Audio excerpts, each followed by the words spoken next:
everybody, and welcome to my YouTube channel. I, of course, am just another heavy metal maniac, and today I am very excited to bring you all yet another album review.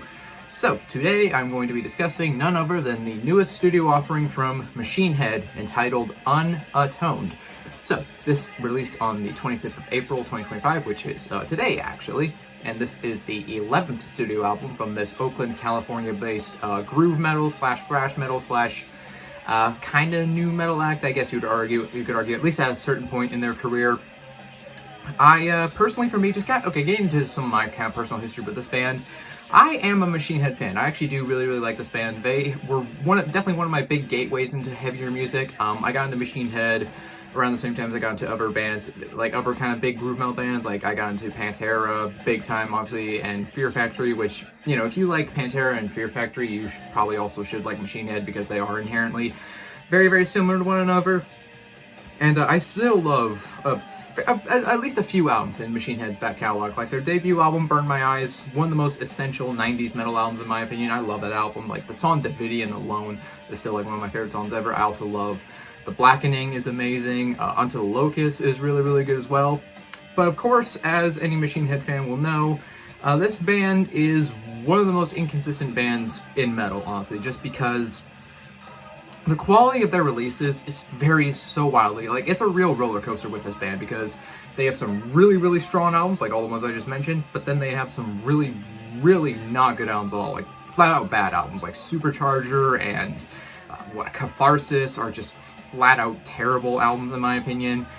So going into this, I would say I was anticipating this album, but it was trying not to get my expectations like too high or be like, but you know, just because going in with like moderate expectations, I would say, just because again with this band they're so all over the place and they're just, you know, they're one of the least consistent metal bands that I can think of, again, in terms of just like quality of releases. But anyways, so enough of kind of like my back history of this band. Let's talk about this album itself now. So like I said, this is their 11th studio album, and overall, I will say that if you are a Machine Head fan and you've been a Machine Head fan for a very long time, you are going to like this album because they really don't try to do too much on here that they haven't done like before. Like I would say this album is kind of very similar to a lot of their previous material. Like I would compare this album to definitely the previous album of Kingdom and Crown. I feel like they very similar to that. I would also compare it maybe to you know, like Bloodstone and Diamonds and Unto the Locust a little bit as well. Although I will say the songwriting isn't as intricate as Unto the Locust or Bloodstone and Diamonds, definitely. These songs for the most part are, These songs for the most part are fairly short. I feel like the longest track on this album is only 5.5 minutes long. Like most of these songs are just just under 4 minutes long. So most of them are fairly, you know, just decent length, but not too overly long. They're very to the point. Like they really don't, this album doesn't overstay its welcome at all. So I think it's paced pretty well. And there are some really strong tracks on here. There are 12 tracks on here, which it might be a little bit bloated in that sense, but I mean that's just kind of like a problem I have with a lot of modern metal releases, is just having too many tracks. But there are some really good songs on here. Like I do really like the opening track, or I guess technically the second track. After you get past a little, it's like a little 30-second like ambient intro. I don't know why that wasn't just included in the first track, but whatever. Anyways, Atomic Revelations, I think that's a really cool song. I also like Not Long for This World. These Scars Won't Define Us, which I believe was the first single that they released for this album, although that single was like featured a bunch of like guests from like On Earth and like In Flames and I believe Lacuna Coil as well.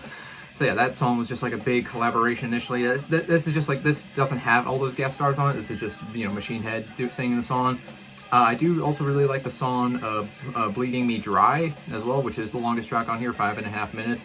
I think that is a pretty good song.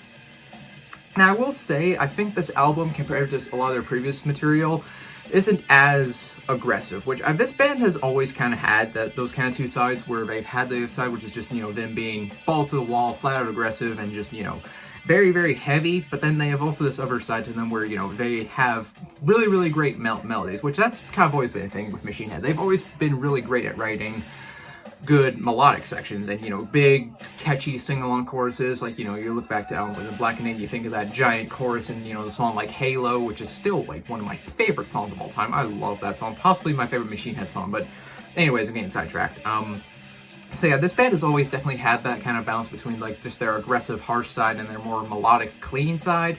But I will say I feel like this leans a lot heavier into the more melodic, kind of clean side. Rob Flynn's vocals on here aren't as harsh. I thought there's more focus on clean vocals and kind of very melodic, very kind of sing-along choruses, which for what they are, they're good, they're effective. You know, they're nice kind of pump up anthems like "Yeah, Get Out, You Can Do It," which that's always kind of been a part of Machine Head as well. They like to write very inspirational lyrics and whatnot, which can come off as a little campy. Admittedly, even Sir Spots on Sound, like some of the lyrics come off as very campy and a little bit cheesy, and but I mean that's kind of always been a thing with Machine Head as well. So they're not like necessarily the best lyricists ever, but for what the lyrics are, I think they are effective, and I do like pretty much all the songs on this album. I will say some of the songs don't really stand apart from one another. Like some of them do kind of blend in together. Some songs again because all of them kind of have that big anthemic chorus and just kind of the similar structure with like the chug-a-chug riff and again, like the big sing-along choruses and just all that. They all have very, very similar structure. I will say, again, there's also kind of a pointless little interlude track, Dustmaker. It's just 2 minutes and 10 minutes of like a spoken word. It's just really not good. And again, the opening, the intro, which is a 30-second bit of nothing. I don't know why that was included. Those two could have easily been cut, in my opinion, and nothing really would have been lost. But yeah, overall, I will say maybe it's a bit overly melodic, especially for my personal taste.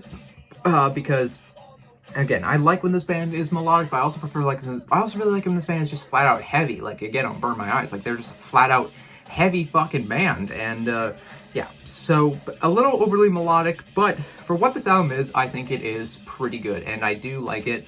I do see myself returning to it. Is this album going to be on like my end of year list or anything? Definitely not, but for a modern Machine Head album, I think it's pretty decent. If I had to give it a rating, I'd probably give it a solid 3 out of 5 stars. Again, not like the highest rating, but for what this album is, I think it's good. Again, if you like Machine Head prior to this release, you're gonna like this album. I think this has most of what a Machine Head fan would be looking for, but again, a little bit more on the melodic, clean side. Yeah, if you have not heard Machine Head somehow, if you've just managed to avoid this band your entire metalhead career, but you're a fan of Pantera, Prawn, Fear Factory, I'd say just bands like that in general. Sepultura, like mid Chaos AD era Sepultura, definitely check this out. You'll probably get something out of it. Overall, I do enjoy this album. It's not up there with Burn My Eyes or The Blackening, but for what it is, I think it is a pretty good album, and yeah, really that's about it. Not much else to say. That concludes this review of Machine Head's brand new studio album, Unatoned. If you made it to the end of this video, you are awesome, and I appreciate you. Do consider leaving a like if you enjoyed this video. Leave a comment down below. Tell me, do you agree with my thoughts on this album? Do you disagree? Let me know down in the comments. And if you are not subscribed, do consider subscribing, because I do have a lot more content coming your way. And, well, that about does it. I am just another heavy metal maniac. I'll see you all sometime in the future. In the meantime, all of you take care and have a great day. So long.